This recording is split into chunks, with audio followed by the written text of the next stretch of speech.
여러분 안녕하세요. 하나의 이야기로 느리게 읽는 구약 오늘 86번째 시간을 시작하도록 하겠습니다. 오늘은 겸손의 왕이 다시 모으시는 백성이라는 주제를 가지고 스가랴 9장 10장을 함께 읽고 생각해 보려고 하고요. 스가랴 전체의 의미도 잠시 요약적으로 살펴보는 시간 가져보겠습니다.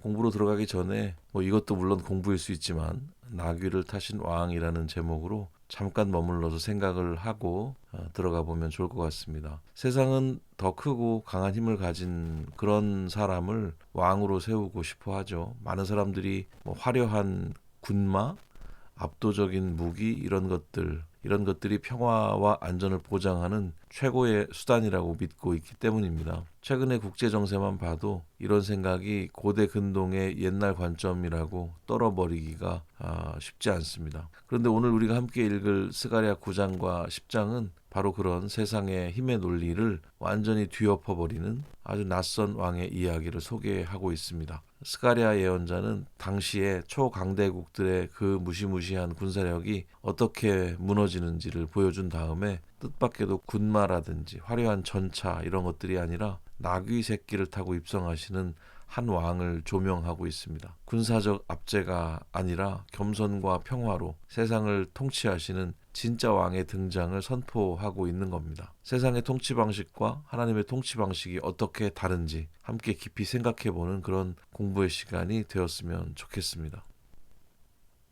스가랴 전체 내용을 잠시 짚어보는 시간 갖도록 하겠습니다. 스가랴는 기원전 520년 학계 선지자와 같은 시기에 활동했던 선지자이고요. 환상과 상징 또 묵시적인 묵상이 가득한 책이 바로 스가랴서입니다. 이 책은 바벨론 포로기 이후에 예루살렘으로 돌아와서 성전 재건을 진행하던 공동체에게 하나님께서 그 역사를 어떻게 경영하시는지를 보여주고 있는 그런 내용을 담고 있습니다. 스가랴는 구조적으로 보면 포로 귀환 직후의 현실을 다루고 있는 전반부 1장에서 8장 내용하고 먼 미래의 종말론적인 메시아 왕국을 내다보는 그런 후반부 9장에서 14장 이 두 부분이 뚜렷한 대조와 조화를 이루고 있습니다. 전반부 1장에서 8장은 환상과 성전 재건의 격려의 내용을 담고 있는데요. 포로 귀환민들의 영적 각성을 촉구하는 회개 선포로 시작해서 성전 재건의 정당성 그리고 공동체의 회복을 확증하는 이런 연속적인 환상들이 펼쳐지게 됩니다. 그래서 1장 7절에서 6장 8절까지 8가지 밤의 환상이 적혀 있는데요. 하룻밤 사이에 선지자가 본 이 8가지 환상은 유다를 괴롭힌 대적들의 심판,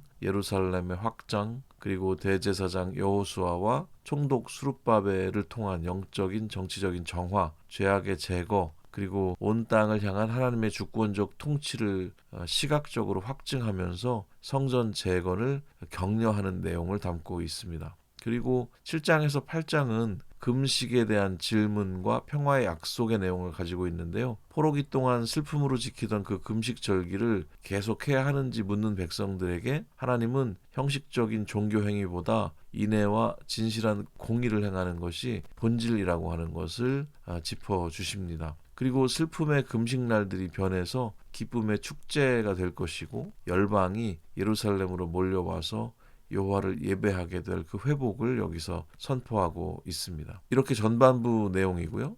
후반부는 9장에서 14장 내용인데요. 역사적인 연대 표기가 사라지고 시공간을 초월해서 열방의 권세가 다 해체되고 참된 왕이 통치하시는 그런 종말론적 승리를 묵시적인 방식으로 노래를 하고 있습니다. 9장에서 11장은 겸손한 왕의 도래와 목자 선지자의 내용이 나오고 있는데요. 두로와 블레셋 등의 그 사방 대적이 다 무너진 후에 나귀 새끼를 타고 예루살렘에 입성하시는 그 겸손과 평화의 메시아 왕을 선포합니다. 그리고 스가랴 11장에 스가랴가 하나님께서 맡기신 양떼를 돌보는 목자 역할을 연기를 하게 되거든요. 실제 직업이 목자였다는 뜻이 아니라 하나님의 백성을 돌보는 지도자들을 상징적으로 보여주는 예언 행위를 이제 하게 됩니다. 그래서 목자 선지자라고 표현을 해본 거고요. 그리고 12장에서 14장은 예루살렘의 최후 승리와 여호와 왕국에 대해서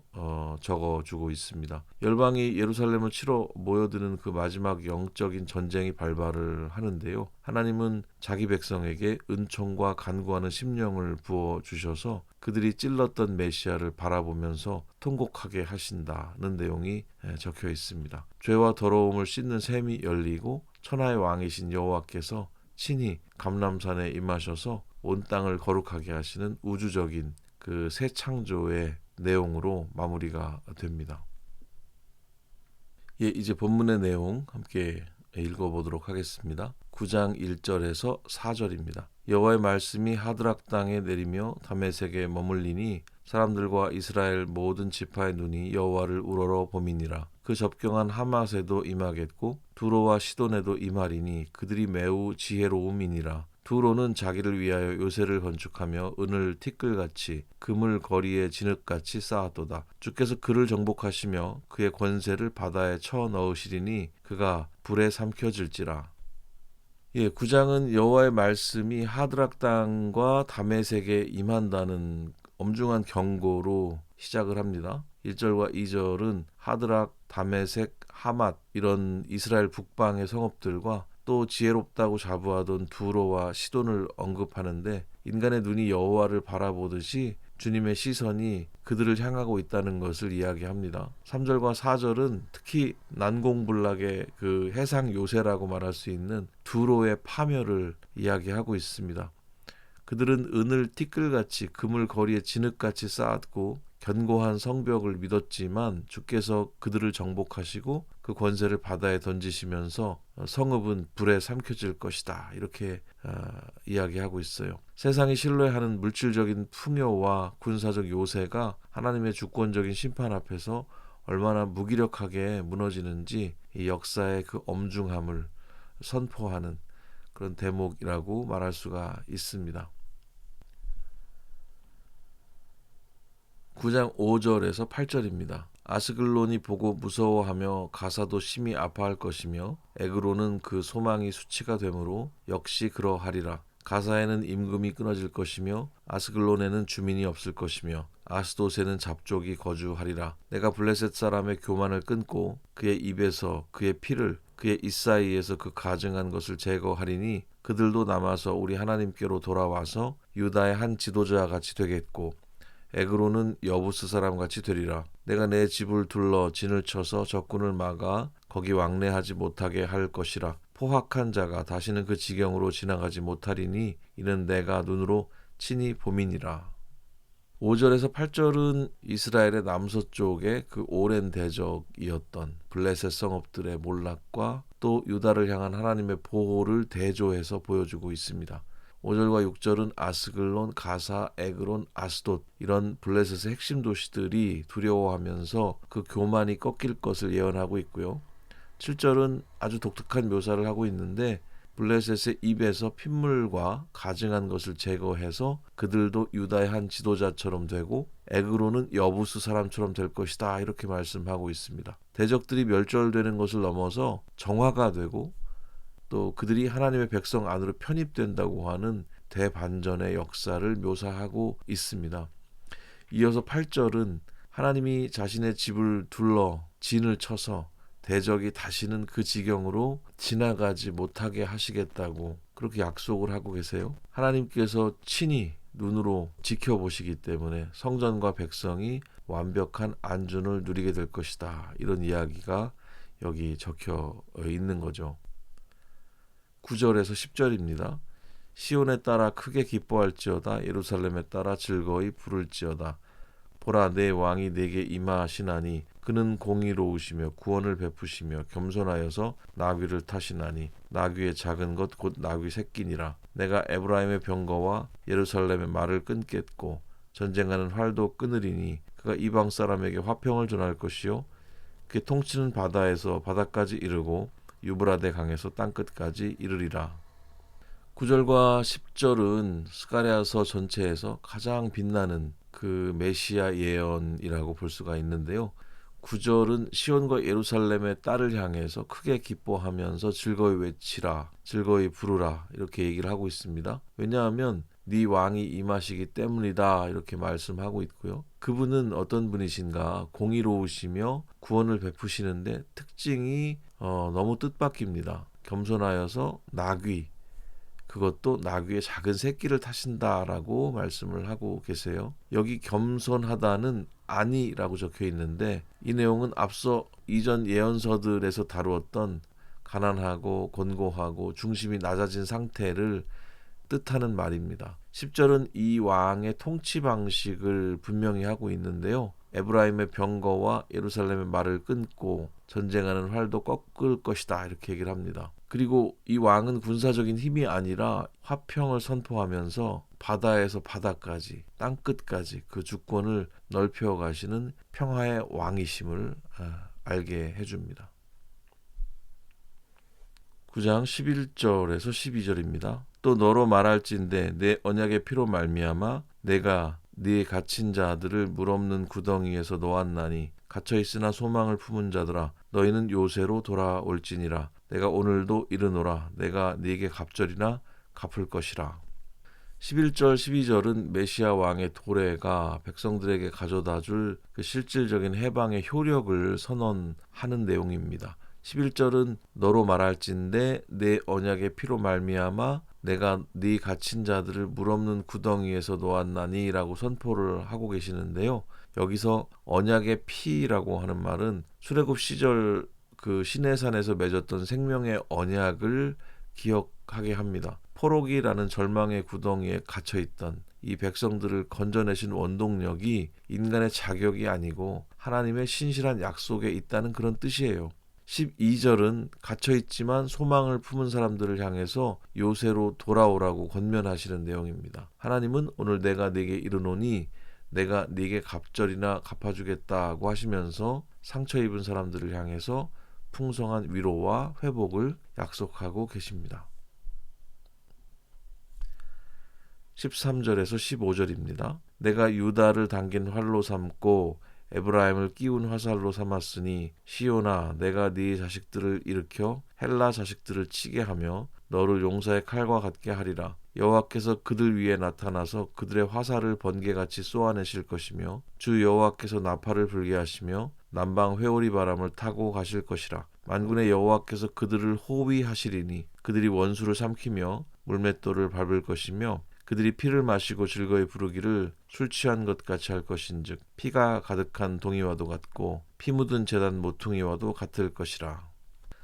13에서 15절은 분위기가 아주 급반전돼서 주님의 백성들을 무기 삼아서 이방 세력을 치시는 그 강력한 전쟁의 모습을 보여줍니다. 13절은 유다를 당긴 활로 삼고 에브라임을 끼운 화살로 삼아서 시온의 자식들을 일으켜서 헬라 자식들을 치게 하시는데 용사의 칼과 같게 하겠다 이렇게 말씀하고 계세요. 14절은 여호와께서 그들 위에 나타나셔서 그 화살을 번개같이 쏘실 것이고 주 여호와께서 나팔을 불리시면서 남방 회오리 바람을 타고 행하실 것이라고 묘사하고 있습니다. 15절은 만군의 여호와가 그들을 호위하시리니 그들이 원수를 삼키며 물맷돌을 밟을 것이라고 또 선언을 하고 있어요. 평화의 왕이 다스리는 나라를 완성하기 위해서 주님이 친히 전사가 되셔서 역사의 불의한 권세들을 청산하시는 그런 이야기를 들려주고 있습니다.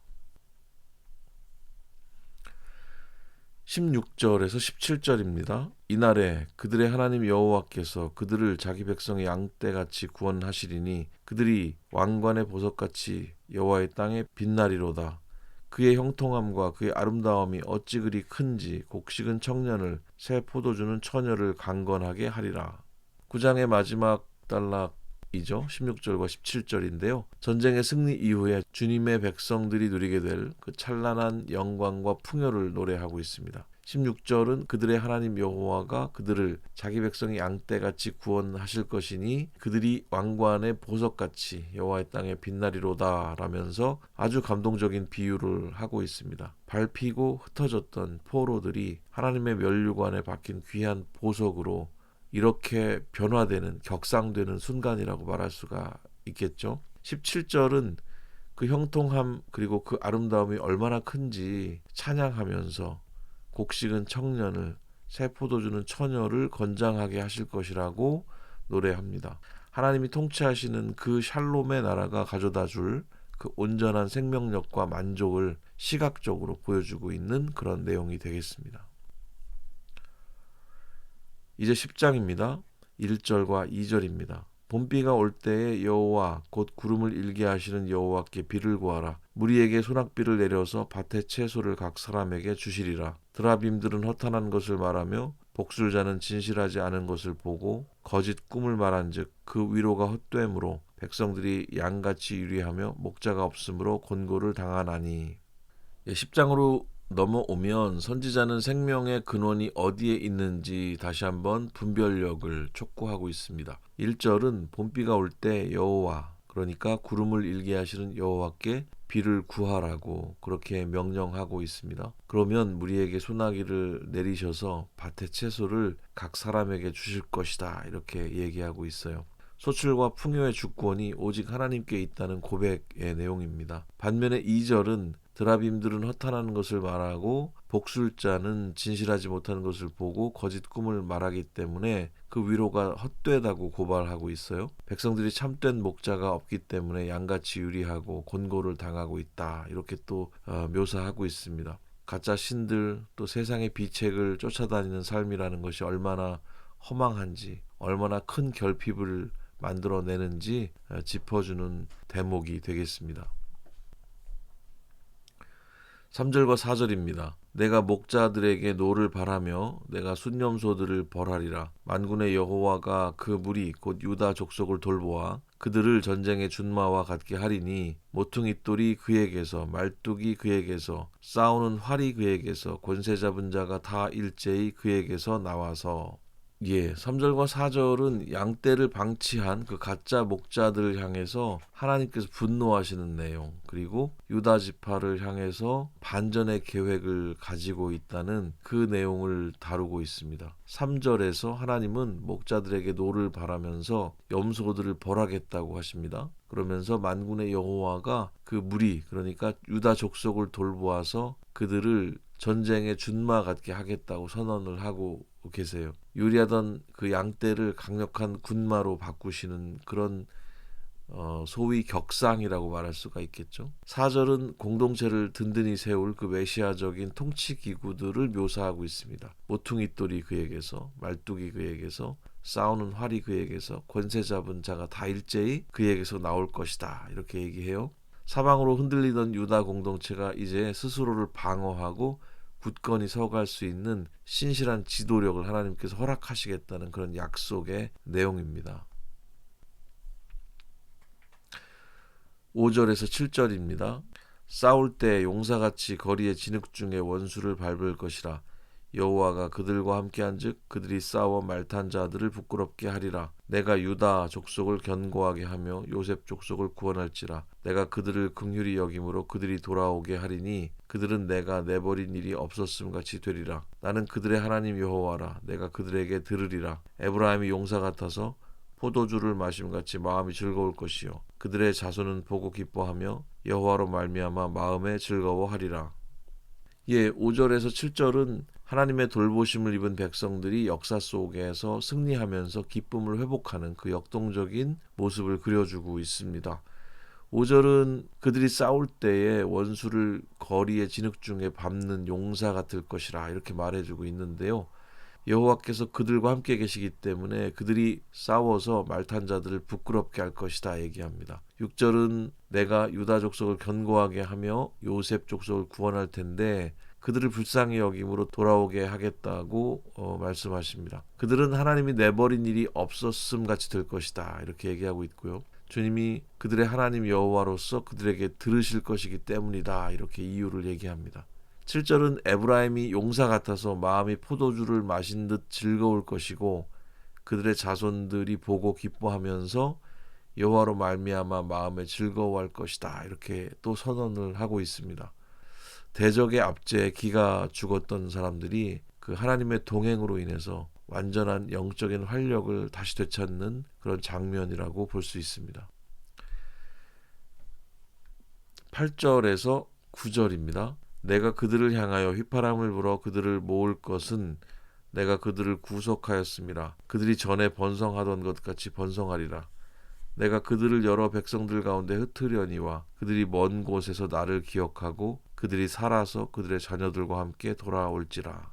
8절 9절은 전 세계로 흩어졌던 그 포로들을 한자리에 모으시는 그 하나님의 독특하고 자상한 구원 행동을 묘사하고 있습니다. 8절에 보면 아주 흥미로운 표현이 나오는데요. 내가 그들을 향하여 휘파람을 불어 그들을 모을 것은 내가 그들을 구속하였습니다. 이 내용입니다. 여기서 휘파람을 불다는 에스레카라고 적혀 있는데요. 이 말은 고대의 목자가 자기 양떼를 부를 때 내는 그 어떤 특별한 소리 혹은 신호 이런 것들을 뜻합니다. 하나님은 제국의 군대처럼 윽박지르는 게 아니라 목자의 친근한 신호로 백성을 부르세요. 그러면 그들이 이전처럼 번성할 것이다. 이렇게 이야기합니다. 9절은 내가 그들을 여러 백성들 가운데 흩으려니와 그들이 먼 곳에서 나를 기억하고 그들의 자녀들과 함께 살아 돌아올 것이라 이렇게 확증을 하고 있습니다. 흩어짐의 시간이 오히려 하나님을 기억하는 그런 훈련의 시간, 정년의 시간이었다는 것을 여기서 보여주고 있습니다. 이제 10절에서 11절입니다. 내가 그들을 애굽 땅에서 돌아오게 하며 그들을 아수르에서부터 모으며 길르앗 땅과 레바논으로 그들을 이끌어 가리니 그들이 거할 곳이 부족하리라. 내가 그들이 고난의 바다를 지나갈 때에 바다 물결을 치리니 나일의 깊은 곳이 다 마르겠고 아수르의 교만이 낮아지겠고 애굽의 규가 없어지리라. 10절과 11절은 구약 역사 중에 가장 위대한 구원 사건이라고 말할 수 있는 출애굽을 포로 귀환의 현장에 다시 불러내서 하나님의 전능하심을 이야기를 하고 있습니다. 10절은 내가 그들을 애굽 땅에서 돌아오게 하며 아수르에서부터 모을 것이라고 말씀하고 있죠. 그들을 길르앗 땅과 레바논으로 이끌어 가리니 그들이 거할 곳이 부족할 정도로 번성하게 하실 것이다 말하고 있습니다. 11절은 홍해 사건을 또 고스란히 재현하고 있습니다. 그가 고난의 바다를 지나갈 때 바다 물결을 치시리니 나일의 깊은 곳이 다 마를 것이며 아수르의 교만이 낮아지고 애굽의 규가 없어질 것이다 이렇게 얘기를 하고 있어요. 역사의 첫 시작 때 이스라엘을 건지셨던 그 구원의 방식 그대로 오늘날 거대 제국들의 권세를 꺾고 자기 백성을 반드시 건져내시겠다는 그 역사의 선언이라고 말할 수 있습니다. 이제 마지막 단락인데요. 12절 한 절을 읽겠습니다. 내가 그들로 나 여호와를 의지하여 견고하게 하리니 그들이 내 이름으로 행하리라. 나 여호와의 말이니라. 10장의 마지막 절 12절은 회복된 공동체가 살아갈 그 궁극적인 삶의 방식 또 영적 정체성을 선포하는 그런 내용이 되겠습니다. 그러면서 이제 10장이 마무리가 되는데요. 여기서 그의 이름으로 행하다는 말은 단순히 입으로 주님의 이름을 부르는 것을 넘어서 삶의 모든 걸음과 선택, 그러니까 일상의 윤리 속에서 하나님의 성품과 주권을 드러내면서 동행하는 삶을 뜻하는 말입니다. 그의 이름으로 행하다. 세상의 힘 또 우상의 허탄한 위로를 의지하지 않고 오직 여호와의 이름을 삶의 깃발로 삼아서 걸어가는 사람, 그런 사람들을 하나님께서 견고하게 하시고 그리고 하나님의 이름으로 주어진 부르심에 합당한 삶을 살게 하실 것이다. 이렇게 약속하시는 내용이라고 볼 수가 있겠죠. 이런 하나님의 약속의 말씀으로 스가랴 10장이 마무리가 되고 있습니다. 이렇게 본문 내용을 한번 읽어봤는데요. 스가랴의 의미와 주제를 한번 살펴보고 이후의 내용으로 진행을 하도록 하겠습니다. 첫 번째는 성령의 역사입니다. 스가랴서의 가장 유명한 선언이라고 볼 수 있는 부분이 그 4장 6절인데요. 성전 재건과 역사 회복의 주권이 인간의 어떤 자본, 군사력, 혹은 어떤 정치적 배경에 있지 않다는 것을 이야기하고 있습니다. 페르시아라는 거대한 제국의 그늘 아래에서 초라하게 시작된 그 귀환 공동체 과업이 오직 여호와의 영, 성령에 의해서 성취가 됩니다. 눈앞에 큰 산과 같은 장애물도 평지가 되게 하시는 그 하나님의 초자연적인 신실하심을 신뢰하라는 촉구가 여기 나타나고 있습니다. 두 번째는 평화와 낮아짐의 통치입니다. 스가랴 9장 9절은 그 세속적인 제국들이 추구하는 힘의 논리를 완전히 뒤바꿔 놓습니다. 군마라든지 전차라든지 이런 것들을 타고 군림하는 독자들과는 달리 진짜 역사의 주권자는 가장 낮고 가난한 자의 모습, 그 겸손의 모습으로 나귀 새끼를 타고 임하신다고 말씀하고 있죠. 이 왕은 무기를 꺾고 화평을 선포하시면서 땅 끝까지 이르는 진짜 샬롬의 나라를 완성해 내십니다. 이 내용은 훗날 복음서에서 예수 그리스도의 예루살렘 입성을 통해서 성취되는 내용이라고 볼 수가 있겠죠. 그리고 애통을 통한 근원적 정화입니다.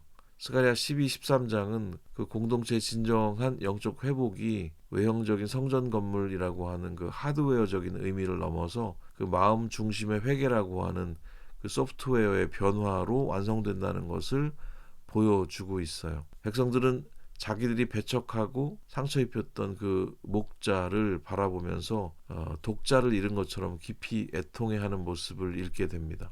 이렇게 정직한 죄의 고백 위에 다윗의 집을 위해서 죄와 더러움을 씻는 샘이 솟구쳐 오르는 그런 내용을 봅니다. 십자가의 대속 또 성령의 부으심을 가장 신비롭고 깊이 있게 내다본 대목이라고 말할 수가 있는 부분입니다. 그래서 스가랴의 의미와 주제를 좀 짧게 요약을 해보자면 스가랴는 오직 나의 영으로 되느니라 하시는 그 성령의 능력으로 성전 재건을 격려하면서 힘의 논리를 거부하고 나귀를 타고 오시는 겸손한 메시아 왕의 대속 그리고 최후 승리를 통해서 온 세상이 거룩한 하나님의 왕국으로 재편될 것을 소망하는 그리고 그 소망을 선포하는 그런 예언서라고 말할 수가 있습니다.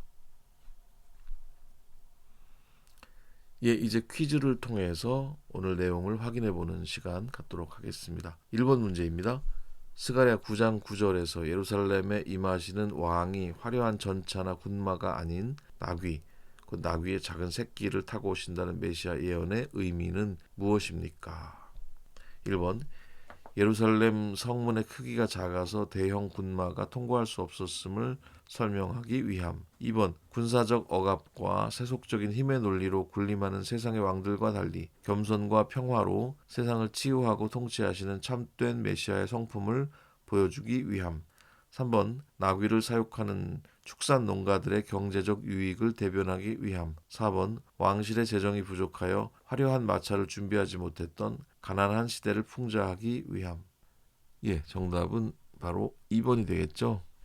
세속적인 힘의 논리, 그렇게 군림하는 세상의 왕들과 다른 겸손과 평화로 세상을 치유하고 통치하시는 참된 메시아, 진정한 왕의 성품을 보여주기 위함이다. 이렇게 말할 수가 있겠습니다. 퀴즈 두 번째 문제입니다. 스가랴 10장 1, 2절에서 봄비가 올 때 오직 여호와께 비를 구하라고 하시며 드라빔과 복술자의 거짓된 위로를 경고하실 말씀이 주는 핵심 메시지는 무엇입니까? 1번 농업 생산력을 높이기 위해 기상학적 징후를 과학적으로 분석해야 한다는 교훈. 2번 삶의 진정한 풍요와 생명의 소출은 우상이나 기복적인 종교의식에서 오는 것이 아니라 만물의 주관자이신 하나님 한 분만을 신뢰할 때 주어진다는 분별력의 촉구. 3번 가뭄이 들었을 때는 공동우물을 파서 수자원을 확보해야 한다는 국가정책적 제한. 4번 고대 이스라엘의 전통적인 제사 의식법을 문자 그대로 복원해야 한다는 종교적 의무. 이번 문제의 정답은 역시 2번이 되겠습니다. 이번의 내용은 사실 삶의 진정한 풍요와 생명의 소출, 이것이 어디서 오는가, 출처가 어디인가, 하나님이시다 라고 하는 것, 만물의 주관자 하나님, 그분을 신뢰하고 그분을 기다리는 삶이 중요하다라고 하는 것을 우리가 이해할 수 있었습니다.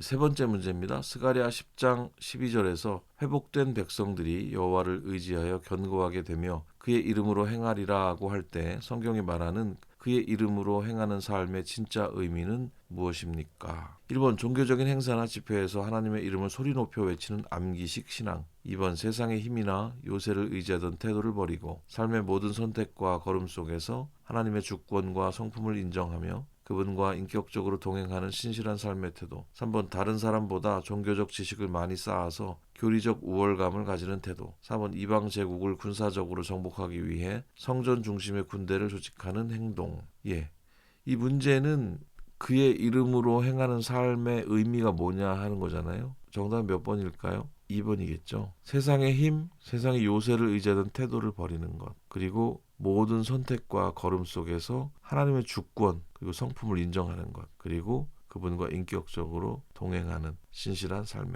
태도. 이것이 바로 그의 이름으로 행하는 삶의 진짜 의미다 하는 것을 잘 정리를 하시면 좋겠습니다. 이제 생각과 정리의 시간입니다. 오늘 본문의 의미를 우리 삶의 자리로 가져와 보는 시간이죠. 질문을 3가지 준비했고요. 이 3가지 질문 함께 생각해 보면서 우리 삶의 자리를 돌아보고 또 새롭게 해보는 시간 갖도록 하겠습니다. 첫 번째 질문입니다. 우리는 은과 금을 티끌같이 쌓아 올리는 세상의 요새를 부러워하며 살아가고 있지는 않습니까? 두로와 블레셋은 자신들의 견고한 성벽과 막대한 재물을 믿었지만 하나님의 심판 앞에서 한순간에 흔들렸습니다. 우리들도 마찬가지겠죠. 우리 통장의 잔고라든지 우리가 가진 스펙이라든지 그런 것들이 나를 지켜줄 영원한 요새인 것처럼 생각하면서 그것들을 쌓느라고 평안을 우리는 자주 잃어버리는 삶을 사는 것 같습니다. 우리 역시 통장의 잔고 또 세상의 스펙 같은 것들이 나를 지켜줄 수 있는 영원한 요새인 것처럼 생각하면서 그것들을 쌓아가느라고 평안을 자주 잃어버리곤 하는 것 같습니다. 무너질 세상의 성벽을 의지하기보다 무너지지 않을 성벽, 우리 하나님의 신실하심을 함께 의지하는 삶을 살아가면 좋겠습니다. 생각과 정리 두 번째 질문입니다. 힘의 논리가 지배하는 직장과 일상 한복판에서 우리는 과연 나귀 새끼를 타신 메시아의 겸손을 선택하며 걷고 있습니까? 우리의 왕은 군마를 타고 군림하지 않으시고 가장 낮은 자리에서 화평을 선포하셨어요. 그러나 우리는 종종 남들보다 더 큰 목소리를 내고 더 강한 힘을 가져야 무시당하지 않고 평화를 누릴 수 있다고 생각하는 경향이 있습니다. 이런 세상의 경향성, 세상의 방식을 거부하고 양보 또 낮아짐을 통해서 예수 그리스도의 평화, 그것을 삶의 현장에서 흘려보내는 진짜 용기 있는 삶을 살아냈으면 좋겠고 또 그러기 위해서 그런 진짜 용기를 우리가 모두 소유했으면 좋겠다는 생각을 가져봅니다.